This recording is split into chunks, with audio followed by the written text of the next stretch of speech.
naman. Diba?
Ayan, maaari na po tayong maupo. Amen, ayan. Para po sila ng maaari na maupo. Muli po, maraming salamat po kay Ginang Lenny, kay JR, kay Ginang Shelo, Ginoong Balsyan, at kay Ginang Barbara. Yan naman po, idamo na po tayo sa ating programa.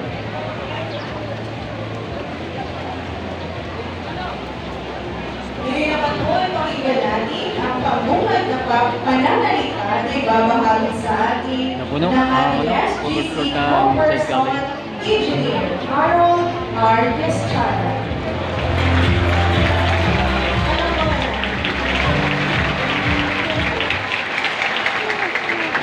Good afternoon po sa ating lahat. Kumusta po? Medyo malamig. Ngayon, medyo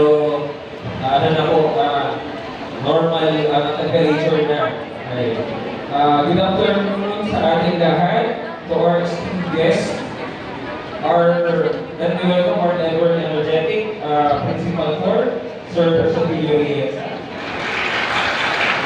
Our supporting and vibrant Ma'am Elisa Reyesa, our education program supervisor, our commencement speaker, Reverend Father Tony Angeles.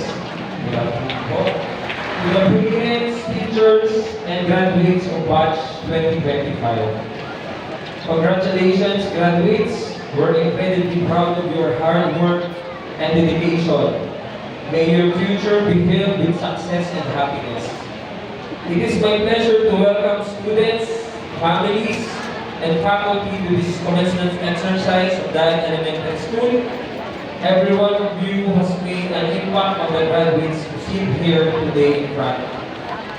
This event will not be possible if there is no supporting and committed parents who pledges and contributed much para po maidaos ang event na ito. And kudos to all sa lahat ng mga dedicated teachers, ng mga batang ito, sa ating school head, sa administration, sa School Parents Teachers Association, and School Governance Council who work tirelessly para mabigyan ng conducive learning environment ang mga batang ito. We, in behalf of the School Governance Council, affirm its commitment to help and address issues, challenges confronting the elementary school. Again, congratulations and good afternoon to all. Maraming salamat po sa ating SJC Co-Person Engineer Harold Estrada. Muli po palakpakan natin si Engineer Harold.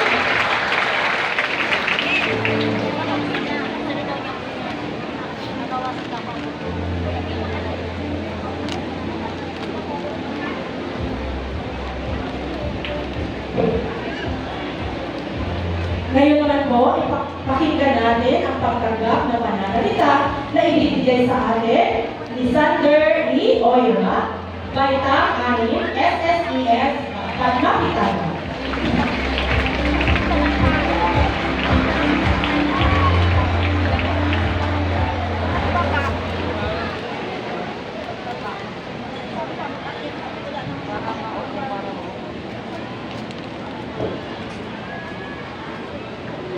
Sa ating iginagalang na pauling pandangal, Reverend Father Augusto Jesus B. Angeles III.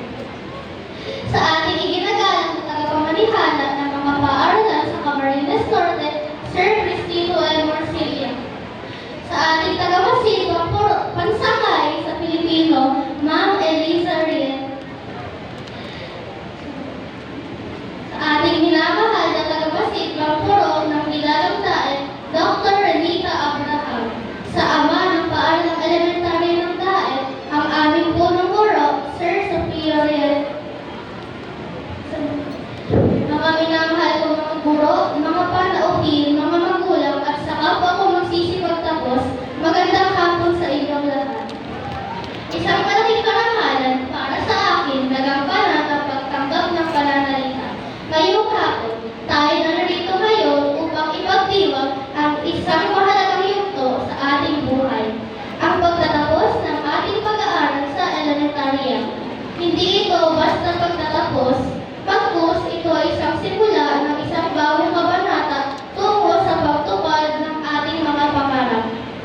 Ang anim na taong puno ng alaala, pagsubok at tagumpay ang bumuo sa ating pagkatao upang maging handa na harapin ang mga hamon na kinabukasan. Ang temang henerasyon ng pagkakaisa, kaagapay sa bagong Pilipinas ay may malalim na kahulugan na higit pa sa isang simpleng parirala. Ito ay isang hamon sa ating lahat bilang mga kabataan. Tayo ay dapat na maging produktibo upang makapagtayo ng isang mas maunlad na Pilipinas.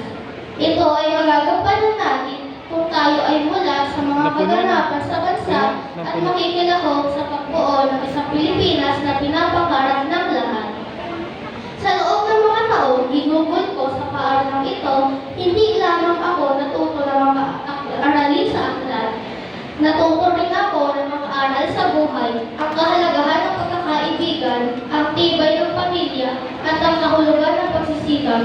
Naalala mo pa ang mga gabing kuya sa pag-aaral, ang mga pagsubok na halos sumuko na ako, at ang mga tagumpay na nagbigay sa akin ng inspirasyon upang magpatuloy ang mga karanasang ito ay hindi lamang nagpaunlad sa aking kaalaman, kundi pati na rin sa aking pagkatao. Ngunit